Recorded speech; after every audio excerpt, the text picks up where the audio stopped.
kita itu sudah mengenal peradaban batu. Peradaban batu yang sejaman dengan terjadinya revolusi pertanian Homo sapiens 10-12 ribu tahun yang lalu. Tua banget. Nomohada dengan segala macam di dalamnya itu tidak dibangun asal-asalan.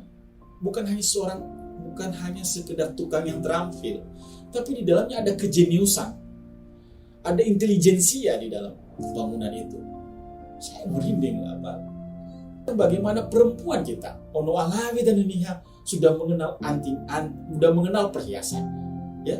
Mereka mengenal kecantikan dan semua apa yang kita sebut sebagai peradaban kecantikan itu. Yang hari ini fashion itu nggak ada, sudah tua banget. Kita sudah punya itu. Kita itu petarung. Kita punya kebudayaan menari yang kita ini nggak boleh diginiin gitu loh.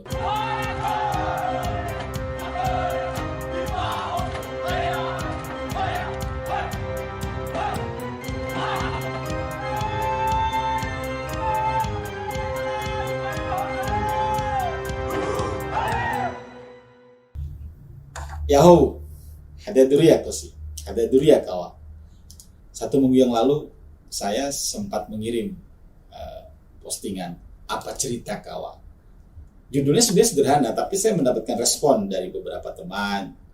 1-2 yang mention ke saya tentang dalam bahasa Kedah misalnya maka kaca kawan atau jala. Ini sebenarnya guyonan biasa ya, dan bahkan mungkin lazim kita dengar ya. Tetapi ini merecall pengalaman saya ketika saya merantau 30 tahun lalu di Medan, kemudian berangkat ke Lampung dan terakhir di Jakarta. Ketidakmampuan kita mengucapkan secara sempurna kata-kata dalam bahasa Indonesia itu semacam teridentifikasi sebagai bahwa kita ini Banua sekali, orang kampung, terbelakang banget. Ya kita merubah dan hada saya Lekarua, Banua, jauh. Itu dalam suasana batin saya itu menghantam. Dia ada perasaan bahwa kita ini seperti warga kelas berapa di Republik ini. Tapi saya jadikan semua itu menjadi motivasi untuk menuntun saya mengenali banyak hal ya, tentang kebudayaan. Dan minimum ada 3 buku yang saya pikir bisa menjadi rujukan kita untuk mengenal tentang Nias kita ini. 1 ingin saya tunjukkan adalah buku yang disusun oleh Pastor Yohanes. Buku ini judulnya saja Asal-Usul Masyarakat Nias. Dia merangkum dengan sangat baik informasi, jejak sejarah, dan kebudayaan-kebudayaan yang ada di Nias, termasuk pertemuan antara budaya dan agama, dan bagaimana lahirnya kelompok-kelompok masyarakat di Nias.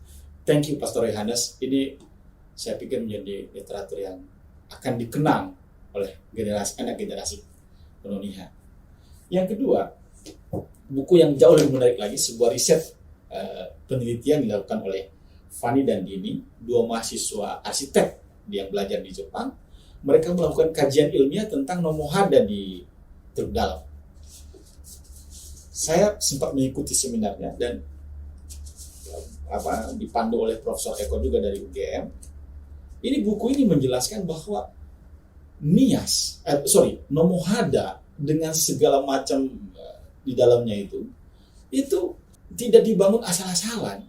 Bukan hanya sekedar tukang yang terampil, tapi di dalamnya ada kejeniusan, ada intelijensia di dalam bangunan itu. Saya merinding ini dahsyat gitu loh. Harusnya di kampung kita itu ada genetika tukang yang arsitektur yang banyak gitu ya di Nias itu. Dan yang terakhir, buku yang lebih ini lagi buat saya, yaitu buku yang ada di Museum Del di Nias Tribal Treasure, Cosmic Reflection in Stone, Wood, and Gold. Ini buku menurut saya jauh lebih luar biasa menjelaskan tentang kampung kita. Di bab awal misalnya, buku ini menjelaskan bahwa kita itu sudah mengenal peradaban batu. Peradaban batu yang sejaman dengan terjadinya revolusi pertanian Homo sapiens 10-12 ribu tahun yang lalu. Tua banget. Dalam buku ini juga menjelaskan bahwa bagaimana kampung kita, Nias itu, mengenal tata lingkungan, tata ruang, bagaimana mengelola air, bagaimana sebuah lingkungan itu dibangun dengan landscape yang sangat rapi dan tertata, di mana tempat orang melakukan sembahyang, mira berdoa, hezomi ovulo bagulayama, di mana nomo sebuahnya, dan seterusnya. Di buku ini disebutkan. Dan di bab ketiga di buku ini, dia menjelaskan juga tentang bagaimana perempuan kita, ono alawi dan iniha, sudah mengenal sudah mengenal perhiasan. Ya, mereka mengenal kecantikan dan semua apa yang kita sebut sebagai peradaban kecantikan itu. Yang hari ini fashion itu nggak ada, sudah tua banget. Kita sudah punya itu.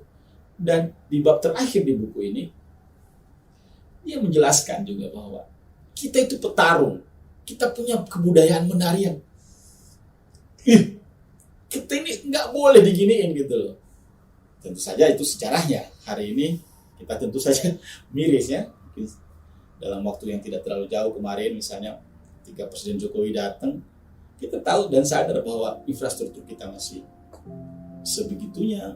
Bahkan dalam SK Presiden kita disebut Nias itu sebagai 4 kabupaten kita di Nias itu disebut sebagai daerah tertinggal, terbelakang dan terisolasi, termiskin.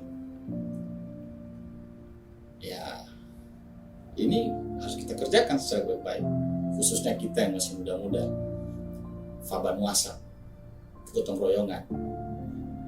Ini kerjasama bareng-bareng untuk memperbaiki.